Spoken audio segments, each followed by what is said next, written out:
مخلوقات ایک اندازے اور ایک وقت کے مطابق چل رہی ہیں۔ سورج چاند سے پہلے طلوع نہیں ہو سکتا اور چاند سورج سے پہلے غروب نہیں ہو سکتا، رات دن سے پہلے نہیں آ سکتی۔ اسی طرح سمندر میں چلنے والی کشتیوں کا ذکر کیا کہ جو پانی کسی بھی چیز کو برداشت نہیں کرتا، ہر چیز ختم کر دیتا ہے،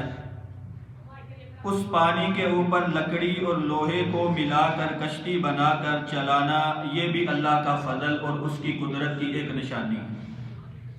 وگرنہ انسان کے بس کی بات نہیں ہے کہ وہ پانی کو برداشت کر سکے، انسان کیا کسی بھی چیز کے بس کی بات نہیں۔ آج جو آیت کریمہ ہم نے پڑھنی ہے اس میں اللہ تعالیٰ نے کشتیوں کے حوالے سے ذکر کیا وَإِن نَشَأْ نُغْرِقْهُمْ، اگر ہم چاہیں تو ہم انہیں غرق کر دیں، فَلَا صَرِيخَ لَهُمْ، تو اس وقت ان کی کوئی فریاد سننے والا نہیں ہوگا، وَلَا هُمْ يُنْقَذُونَ، اور نہ ہی انہیں کوئی بچانے والا ہوگا۔ یعنی کہ یہ اللہ رب العزت کا فضل ہے اور اس کی رحمت ہے کہ پانی کے اوپر کشتی چل رہی ہے، اور اگر اللہ تعالیٰ کا فضل اور رحمت اس کی ختم ہو جائے تو پانی اس کشتی کو غرق کر دے، اسی وقت وہ کشتی ختم ہو جائے۔ ایک وقت تھا جب ٹائٹینک جہاز بنایا گیا تو بنانے والے نے یہ دعویٰ کیا کہ اسے دنیا کی کوئی بھی چیز ختم نہیں کر سکتی۔ انسان کو چیلنج کر سکتا ہے، لیکن انسان اللہ تعالیٰ اور اس کی قدرت اور اس کی طاقت کو چیلنج نہیں کر سکتا۔ دعویٰ اس جہاز کے بارے میں یہ کیا گیا تھا کہ یہ کبھی غرق نہیں ہوگا، اتنا بڑا جہاز ہے۔ ساری دنیا کی توجہ اس جہاز نے اپنی طرف لے لی، دوسرا تیسرا چوتھا سفر کیا، پہلے سفر میں جاتے ہوئے ہی ایک طوطے کے ساتھ وہ ٹکرائی اور اسی وقت فنا ہو گئی، اور آج تک وہ ساری دنیا کے لیے عبرت کا نشان بنی ہوئی ہے۔ 2 ہفتے پہلے امریکہ کے ایک شہر میں ٹائٹینک سے بڑا جہاز بنا لیا گیا ہے، جس کو بناتے ہوئے $2 ارب کی لاگت آئی ہے۔ اس جہاز کے بارے میں بھی یہی کہا جا رہا ہے کہ یہ دنیا کا سب سے بڑا بحری جہاز ہے،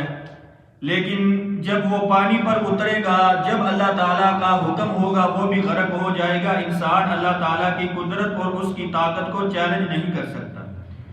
آگے فرمایا اِلَّا رَحْمَةً مِنَّا، مگر ہماری رحمت ہے، وَمَتَاعًا، اور فائدہ پہنچانا، إِلَىٰ حِينٍ، ایک مقررہ وقت تک۔ اس سے اگلی آیت میں فرمایا وَإِذَا قِيلَ لَهُمُ اتَّقُوا،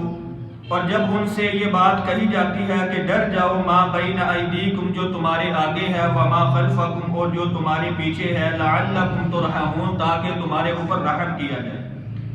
مَا بَيْنَ أَيْدِيكُمْ سے مراد جو گناہ تم نے کر لیے ہیں، وَمَا خَلْفَكُمْ، اور جو گناہ تم کرنے والے ہو،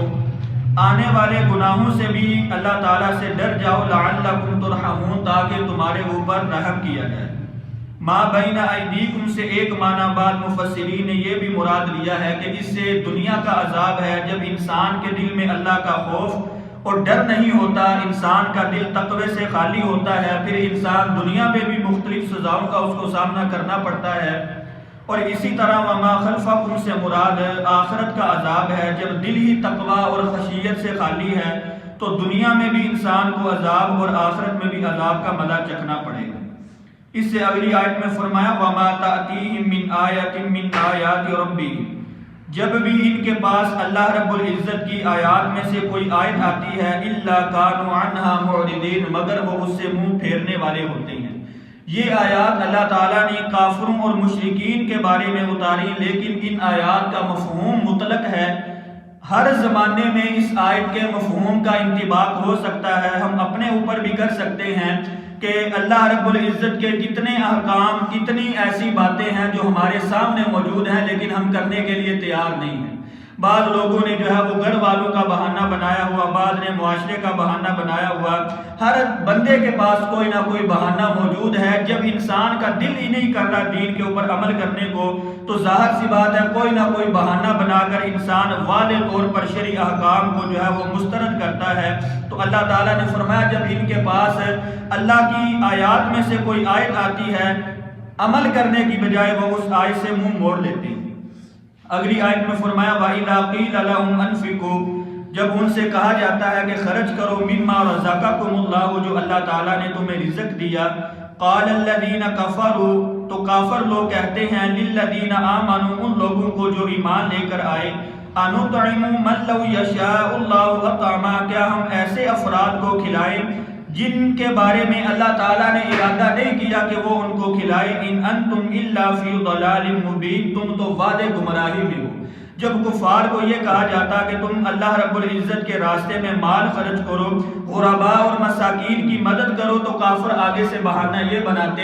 اگر اللہ تعالیٰ نے انہیں کھلانے کا ارادہ کرنا ہوتا تو اللہ تعالیٰ خود کھلا دیتے، جب اللہ تعالیٰ انہیں نہیں کھلا رہے تو ہم جو ہے وہ ان کو کہاں سے کھلا دیں۔ تو نبی علیہ السلام نے کفار کو صرف توحید کی دعوت نہیں دی بلکہ غرباء اور مساکین کے ساتھ جو ہے وہ تعاون کرنے کی بھی دعوت ان کو دی ہے، جیسا کہ جعفر طیار نے نجاشی کے دربار میں جو تقریر کی تھی اس کے اندر یہ بھی موجود تھا کہ جو نبی ہماری طرف مبعوث کیا گیا ہے وہ ہمیں رشتہ داروں کے ساتھ صلہ رحمی کرنے کا حکم دیتا ہے، غرباء اور مساکین کے ساتھ تعاون کرنے کا حکم دیتا ہے۔ تو یہ کافروں کا اعتراض تھا، ایک بہانہ تھا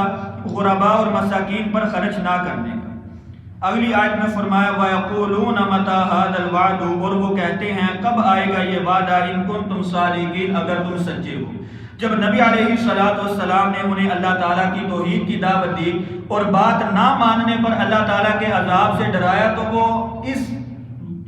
بجائے کہ وہ اللہ رب العزت کے حکام کو تسلیم کرتے، آگے انہوں نے جو ہے وہ اکڑنا شروع کر دیا کہ جس عذاب کا تم ہم سے وعدہ کرتے ہو یہ عذاب کب آئے گا۔ تو اللہ تعالیٰ نے فرمایا ایک وقت ہم نے مقرر کر دی ہے ہر چیز کا، جب عذاب کا وقت آ جائے گا تو یہ عذاب اپنی آنکھوں سے دیکھ لیں گے۔ غزوہ بدر میں عذاب کی ایک صورت اللہ تعالیٰ نے نازل کی کہ 70 کفار مارے گئے۔ غزوہ احد میں بھی جس جنگ میں اللہ رب العزت نے مسلمانوں کا سامنا کروایا کفار کے ساتھ، اسی جنگ میں جو ہے وہ کافروں کو شکست ہوئی ہے۔ فلا یستطیعون توصیہ، جب وہ وقت آ جائے گا تو انہیں وصیت لکھنے کی جو ہے وہ مہلت نہیں ملے گی، ولا الی اہلہم یرجعون، اور نہ ہی انہیں اپنے گھر کی طرف جانے کی مہلت ملے گی۔ اللہ تعالیٰ سے دعا ہے کہ اللہ تعالیٰ ہمیں قرآن مجید سمجھ کر اس پر عمل کرنے کی توفیق عطا فرمائے۔ وما علیہ الا البلاغ۔